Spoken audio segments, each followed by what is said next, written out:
เบาเนี่ยมันนะอย่าให้แห้งเลยอย่าไปล่อเขาว่าเช้าลินนี่ก็ออกเออลอรีนออกมานั่นน่ะคนว่าเช้ารถช่องเถื่อเราว่าเช้าอย่าไปลายบ้าเขาว่าเขาอย่าให้แห้งแล้วเด้มันนี่เช้าร้อนเลยแต่ว่านาเบาเนี่ยมันหุ่นใจแห้งเลยเช้ารถนี่หนีได้ว่ายังมันแต่ละเทื่อได้สิตูเราอันบ่มีบ่เราให้แบบธรรมดาแบบอันนี้พอทุกเห็ดใจเช้านี่ฮะบึงนะว่าเช้ารถนี่เมียน้อยโอ้ยเนาะเอาจะชวนไปชื่อแฟนเด้อ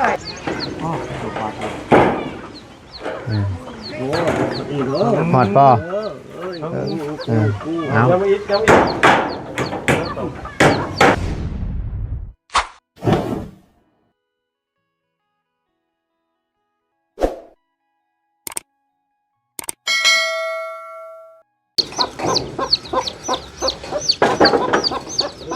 เรียบร้อยตกก็ขึ้นบ่ได้ช่ำบานนี่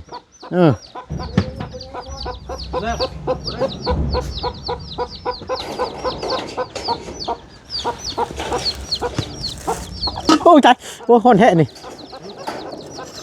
โอ้ยน้ำต้มมันใบยังอันนี้ใบหมักกันศิลาแล้วบ่นี่อ้าเท่าดวกมือเย็นจ้วยรถเมื่อกี้นี่มาพี่น้อง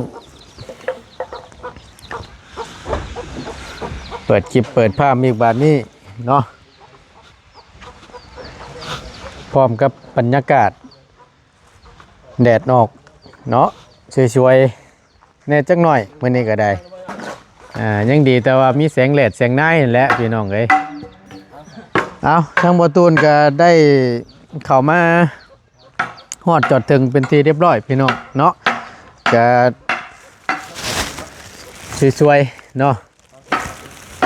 เอาก่อนอื่นพี่น้องเลยกราบสบายดีและสวัสดีเด้อพี่น้องเด้อสบายดีกันเบิดสุขุสุคนเนาะพบเจอกันเข้าสู่ช่อง YouTube ของประตูนเนาะประธานปองชาแนลคือเก่าพี่น้องเลยเอามาพบมาเจอกันพี่น้องทั้งประตูนนั้นอยากถามเนี่ยเนาะทาง FC ที่ผู้ติดตามทั้งประตูนเนาะแสนกว่าคนพี่น้องเลยทั้งประตูนนั้นขอถามภาพในการเคลื่อนไหวหรือว่าเสียงภาพชัดเจนอยู่บ่หรือว่าจังใดพี่น้องคอมเมนต์มาบอกประตูนนี่เด้อพี่น้องเด้อพอดีว่ามีทางพ่อกับแม่เราได้อัดข้อความเสียงมาบอกทั้งประตูนว่าประตูนเอ้ยว่าซั่นภาพเสียงของประตูนน่ะมันคลิปของประตูนน่ะมันมีปัญหาเด้อว่าซั่นเสียงปกติแต่ว่าภาพมันข้างว่าซั่นทั้งพอเราอัดข้อความเสียงมาบอกเมื่อเช้านี่พี่น้องเอ้ยทั้งพออำพรเนาะมีปัญหาลูกไปเฮ็ดหยังบ่ว่าซั่นเนาะทั้งประตูนก็ว่าอยู่ในเกณฑ์ปกติอยู่พี่น้องเอ้ยเนาะบ่ฮู้ว่ามันเป็นแบบใดแน่ระวังคลิปนี้เนาะและทั้งประตูนอยากขอความคิดเห็นเนี่ยพี่น้องเลยว่ามันสิเป็นอีกบ่หั่นนะหรือว่าจังใดทั้งประตูนบ่ฮู้ซ้ำว่ามันเป็นนั่นนะจนกลัวพอเราอัดข้อความเสียงมาบอกทั้งประตูนว่าซั่นซะพี่น้องเนาะเอาขอบคุณหลายๆเด้อทั้งพ่อกับแม่เนาะที่เพิ่นได้ให้คำแนะนำหรือว่าแจ้งการมาว่าในการที่เฮาอัพคลิปลงคลิปแหละมันมีปัญหาแบบใดนะพี่น้องเนาะทางประตูนก็สิได้แก้ไขปรับปรุงความละเอียดตามบ่หรือว่ามันเป็นแบบใดทางประตูนก็ว่าเฮ็ดแบบปกติอยู่นะพี่น้องและทางพ่อกับแม่เรามีปัญหาเราทางประตูนก็สิได้ขอคำแนะนำนี่แหละพี่น้องเอ้ยให้คอมเมนต์มาบอกในว่ามันเป็นคือเก่าบ่ทั้งพ่อเราว่าเสียงปกติเราแต่ว่าภาพน่ะมันข้างเราประมาณนี้นะพี่น้องเนาะ เอาเดี๋ยวเบิ่งน้ำกันพี่น้องเลยแต่ว่ามันเป็นYouTube คลิปนี่ก็จักสิว่าจังใดแล้วพี่น้องประตูนสิแก้ไขจังใดเดี๋ยวเบิ่งน้ำกันอีกก่อนเนาะหรือว่าโทรศัพท์มันสิตายแล้วบ่พี่น้องหรือว่าจังใดนี่ตายนี่ก็เอาอีกแล้วหมูมีเงินชื่อใหม่อีกแหละจังประตูนก็ได้เนาะทั้งพี่ก็ได้ใส่ไม้ละแนงเป็นที่เรียบร้อยป่านนี้พี่น้องเลยทั้งพี่น้องเพิ่นเบิ่งในภาพมุมนี้อาจสิบ่แจ้งปานใดแล้วพี่น้องเพราะว่ามันเป็นภาพสะท้อนแสงแน่น้อยหนึงเนาะมันเลยแนมเบิ่งเห็นบ่คักเนื่องจากว่ามันสะท้อนแสงมันแบบเห็นก็บ่งามปานใดแล้วพี่น้องเนาะขอโทษขออภัยนำหลายๆเด้อพี่น้องเด้อเนาะเอาณตอนนี้ก็แม่นดำเนินการเฮ็ดอันนี้แล้วพี่น้องเอ้ยมื้อนี้เนาะคาดว่าถามทั้งไอ้ช่างแล้วเมื่อวานนี่หลังไม่เนาะบ่เกินวันอาทิตย์ซ้ำเช้าเป็นวันอาทิตย์ว่าซั่นเนาะมักซ้ำเช้าล็อกเพิ่นนี่กองนี่โอ้ยว่ะก็จะว่ามักซ้ำเช้าแท้ๆว่ะนี่กำลังสิอันนี้มั่างห่างใส่ตัวนั้นไหม มาหน่อยบ่ได้เชียว แน่เรียบร้อยบาทนี้เนาะ สบายดีมั้ยตัว สบายดี นี่หมดเลยบ่ได้บ่เรียบร้อยแล้วสีเว้ย เป็นอะไร สีก็ยังคิดว่าอยู่แล้ว คนละไปเก็บเวือนเช่าหรอกซ้ำเช่าอยู่โมเมนต์ติสายซ้ำเช่านะ บ่ได้เชียวบ่ได้เดือเท่านี้บ่มื้อโอ้เดือเท่านี้เหรอวะ โถค่ำอันนี้ไว้ก่อนบ่มุงอันนี้บ่ฮะ ทางคือไปมุ่ง อ๋อเฮ็ดห่างขึ้นไปมุงโซนอันนี้ทางขึ้นนี้ มุ่งตัวนี้จบเลย เนาะ ในการเขาแดงกับโบคันได้เลย เอาก็มีแต่ว่าเป็นตอกแล้วก่อนพี่น้องน้ำเด้อแบ่งกันมันก็ติดตรงนี้บานนี่ปดแม่บานนี่สอดเข้าแขนปติดแค่แขนเชือบานนี่แบ่งกันเด้อโดย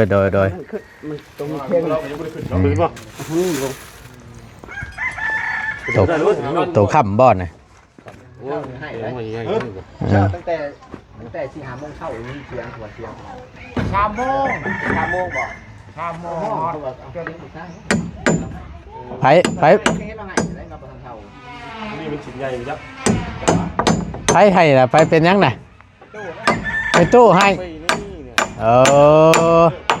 แม่นบ่ สดปุ๊บ 3 โมงจะมาประทานโมงนี่แต่3 โมง จะให้ดีใจเฮือนใหม่สิแล้วบ่จักเนาะยันดีใจน้ำตาแห่งความดีใจบ่จักแล้วกะบ่ได้เห็นล้นเติบแหละถ้าเฮามาตั้งแต่มานี่ยังบ่เห็นจักเทื่อก็สิว่าใช่ครับก็ต้องเฮานี่ก็ยังดอกติ๊กก็ต้องให้บ่ใช่นะแม่นบ่ตุโอ้ยเนาะบ่ได้สร้างถามเพิ่นโดยสบายดีแล้วตุเด้อมาลดแน่เป็นลมแล้วเป็นที่เรียบร้อยป่านนี้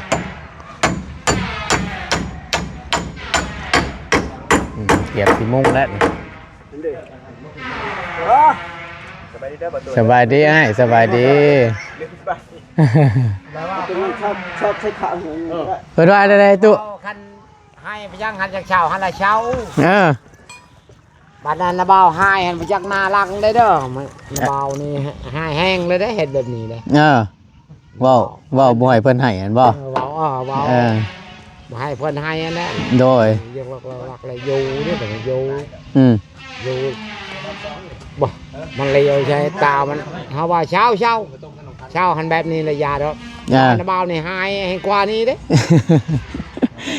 เจ้าเห็นแล้วโอ้ดูหยาดน้ำเบิ่งว่าโดยเจ้าเคยเห็นบ่ตีนนี่ได้ตีนระเบานี่เช่ารถว่าให้เนี่ยเช่าโดยก็อยู่เรื่องอย่างเลยก็ย่างไปจะมากินเหล้าแล้วก็นึ่งข้าวเลยเม็ดเด็กเช้าท่ามอยู่ประมาณจังม่วงตุโอ้ยแต่3 โมง 3 โมงเช้าพวกแต่3 โมงเช้าฮอด อันนี้จุนี่มา5-6 โมงเลย แต่เช้าดิซะเนาะ หันเช้าเช้า บ่ได้เห็นแล้วอันนั้นหล่นเติบแล้วบ่ตุ โอ้โดนต่อนี่แหละ ว่าคุดในไหนเจ้าคุดในไหนเดี๋ยวนี้เจ้าไปเฮ็ดแบบนี้บ่ได้เบาเนี่ยมันนะอย่าให้แห้งแล้วอย่าไปล้อหาว่าเช้าลิ้นนี่ก็ออก รอรีดออกมานั่นน่ะ เพิ่นว่าเช้ารถช่องเถื่อเราว่าเช้าอย่าไปลายบ้าเฮาว่าเฮาอย่าให้แห้งแล้วเด้มันนี่เช้าร้อนนี่เช้าถ้าว่านาบ่าวนี่มันหุ่นใจแห้งแล้วเช้ารถนี่หนีได้ว่าจังมันแต่ละเทื่อได้สิตูเราอัน บ่เคย บ่มีบ่ บ่มี เคยเราให้แบบธรรมดาแบบว่าอันนี้ก็ถูกเฮ็ดใจเช้านี่ฮะบึงนะว่าเช้ารอดอย่างนี้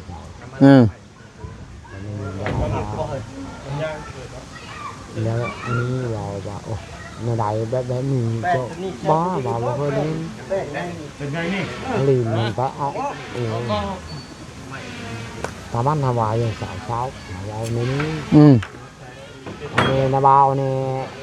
ยังหายเนาะยันกว่านี้เจ้าเห็นแล้วบ่ตีนว่าเจ้าเคยพอแล้วบ่ตีนบ่มันเลียวชื่อเช้ารอดอ่ะว่าเนมทั้งประตูนำโอ้ยแนมใจว่าเช้ารอดหั่นอย่างเช้าอยู่ตกบ่ทุกเทื่อบ่เคยเป็นว่าติบ่ได้ นี่แหละ บ่ทุกเทื่อแล้วก็ให้ปกตินี่ปกติให้มันเบาเท่าที่แปลงมันเบาแบบธรรมดานี่ออกทางลีนบ่ แต่ว่าวันนี้ให้แล้วได้ดินน้ำบัดนี่ลีนมันว่าเช้านะอย่าเฮากูนี่มันย่านหยังวะย่านไม่วันนี้เช้าหั่นนี่ยานมันเรือไปยังเทินหักยันเนาะจำนี่ชื่อกันเนาะเอาไปยานแล้วฉันเห็ดพอได้ให้อยู่ให้เช้าเนาะชำมันเห็ดอะไรเหมือนเอาไปยานแล้วมันมาว่าลูกเลยให้ว่าแจ้งเนาะน้อยอย่าไปเฮ็ดให้ก็ให้กว่าก็บอกกาทุกอย่างบอกมองนาบาวนี่ก็ทุกอย่างน้อยเฮ็ดยังให้ห้องบ่ติดอกอันนี้บ่ฮู้มาเฮ็ดจุนี่ครับจึงลงเลยก็บอกว่าอะไร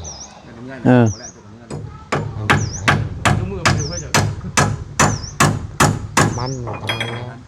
เห็นไหนครับเนาะยานลืมดังว่าแต่บ่แล้วมันยังว่าจ่าเช้านี้เหมือนกันจุนี่จนจุนี่ให้แต่3 โมงเขาอยู่1เขา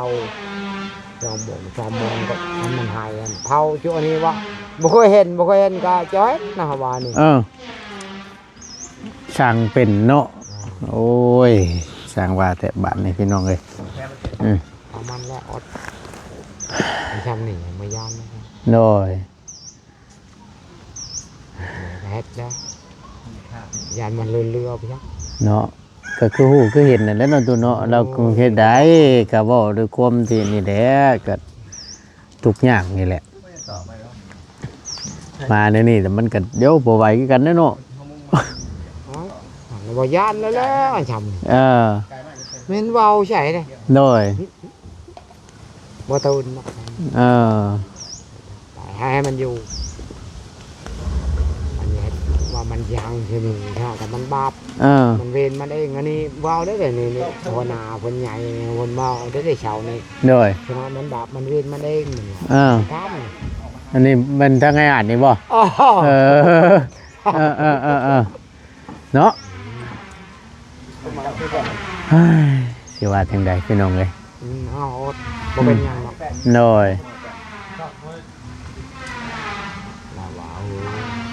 เราจนหวานได้วันนี้ระวายช่างมันบาปมันเวรมันเองอันนี้ในว้าวเลยถามมันนี่ยังบ่ชื่อว้าวเช้านี่ครับจนเฮางัวก็เผางัวเช้านี่จน หัวใจตึกบ่เห็นหั่นงัว อืม เขาเป่าในท่ามันนี่เขาหลงโยโหยเนี่ยเขางัวเขาตายไปคือ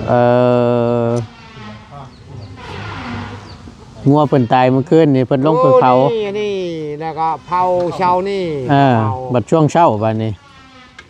เผาเช้านี่แต่เขาลงเลยครับอันนี้เลย โดย กินเราพลจอก เออ มันก็ลงเบิ่งทั้งวันหาจน ไม่บอก เบิ่งลานก็ให้แบบนั้นแล้ว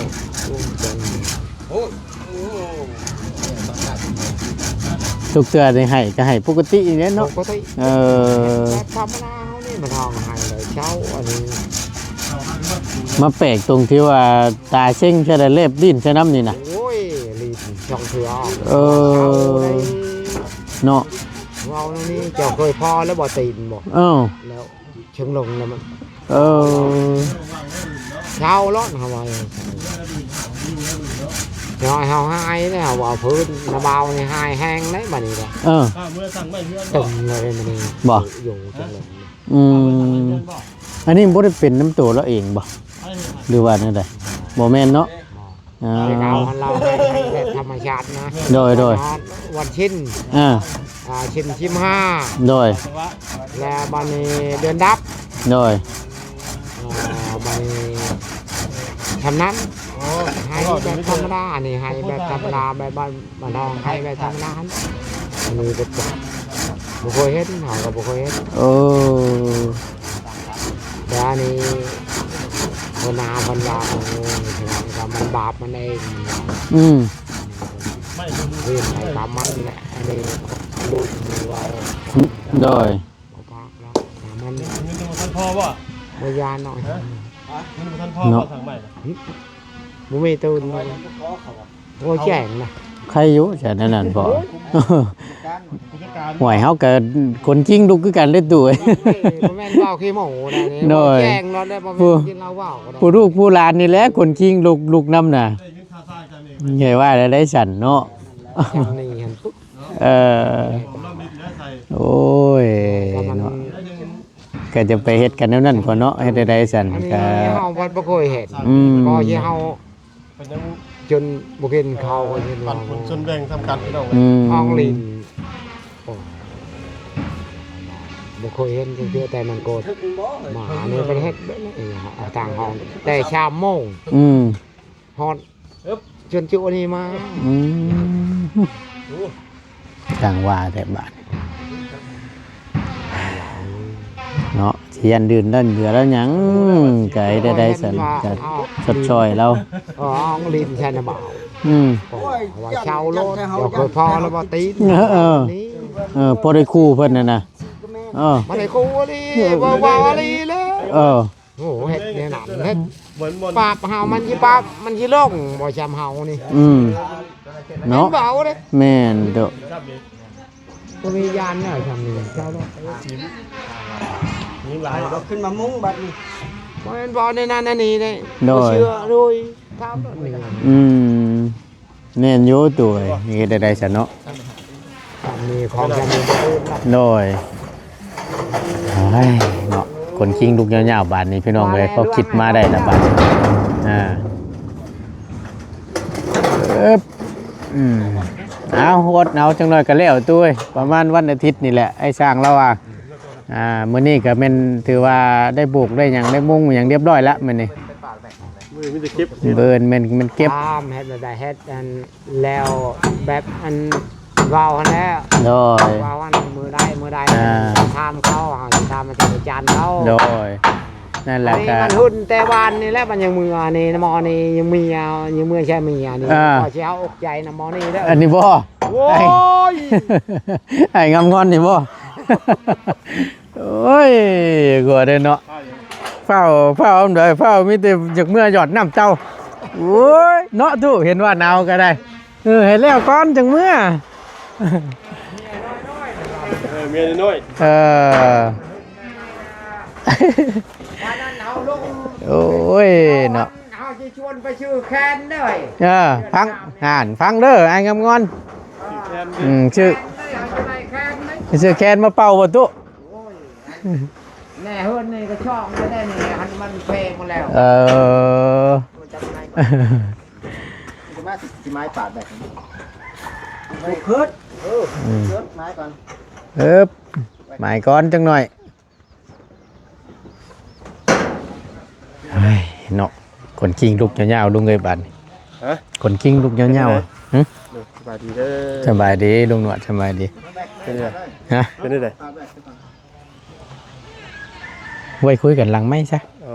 เดี๋ยวจังเล่าสู่ฟังมัน ข่อยพ่ออัน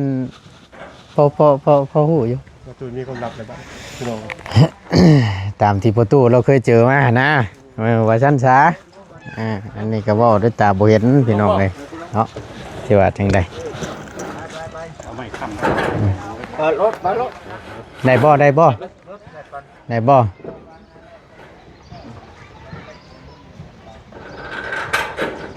ใจห้อนใจห้นเนาะจิตใจบ่ได้อยู่กับเนื้อกับตัวเลยเนาะเบิ่งได้จับแผ่นจังกะจีนะ โอ้ยเนาะ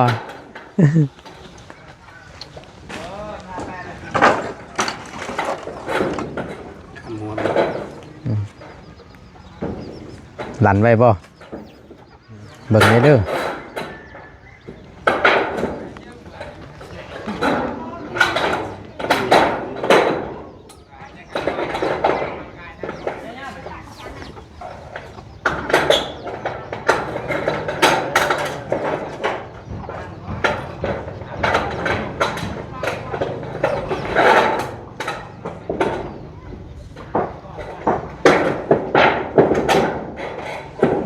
กำลังแต่งแน่น้อยหนึงพี่น้องเนาะ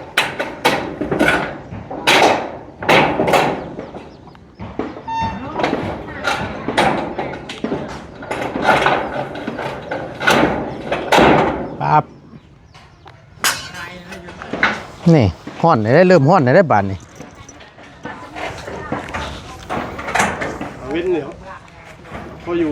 ห้อนกลางคืนบ้านเย็น เช้านะเช้านั้นเย็นแห้งเลย ร้องเช้าดีหนาวแห้งเลยครับผม เช้านี่บ่ โดย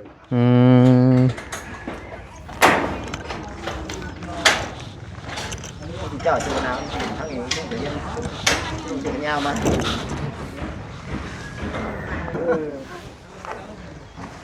คือประหยัดมันก็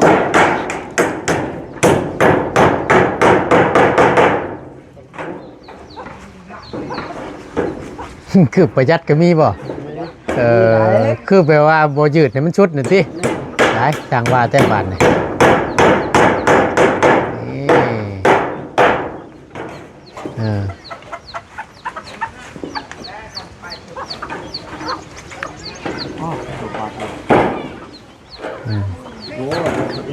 หอดป่อ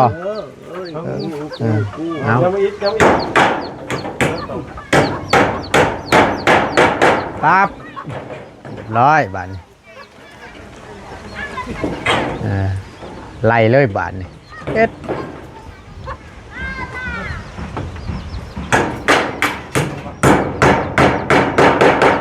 โอเค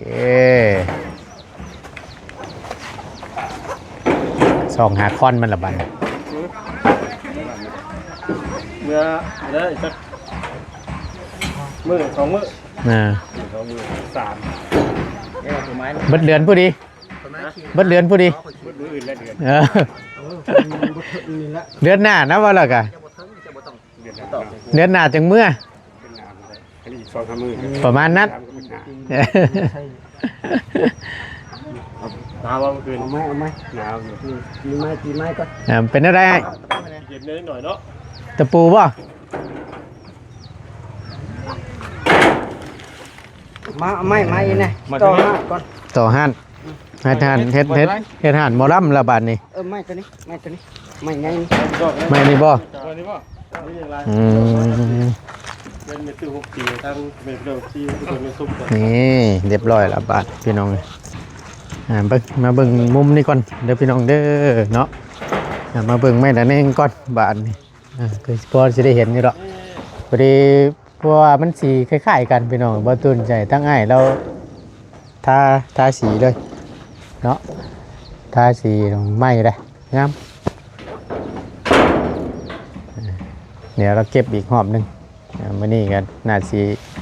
แล้วละช่วงบ่ายๆมาบ่ได้อาจสิได้โบกตัวอันนั้นได้โบกบันไดหั่นเนาะป้าหมูน้อยช่างงามแต่มีตัวงามดุดกินหมึกบกบ่นี่จุ้ยจุ้ยโอ้ยคักกะดีนี่บ่รุดแล้วพันปลายพุ่นเล่นนี่คักซับ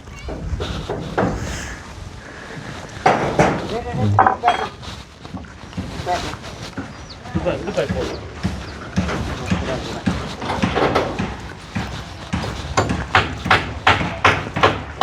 โอเคพี่น้องเลยเนาะไปมีแต่ทั้งบอตุนก็จะได้ขอจบคลิปก่อนเนาะไปพบเจอกันคลิปหน้าเด้อพี่น้องเด้อเนาะจังใดก็ขอบคุณหลายๆพ่อแม่พี่น้องที่เขามาเป็นกำลังแห่งใจและติดตามรับชมคลิปโดยบุคามโฆษณาเนาะสิ่งที่สำคัญขอบคุณเด้ออยู่ดีมีแห้งพี่น้องเลยพบเจอกันคลิปหน้าสำหรับคลิปนี้ไปแล้วสบายดีเด้อ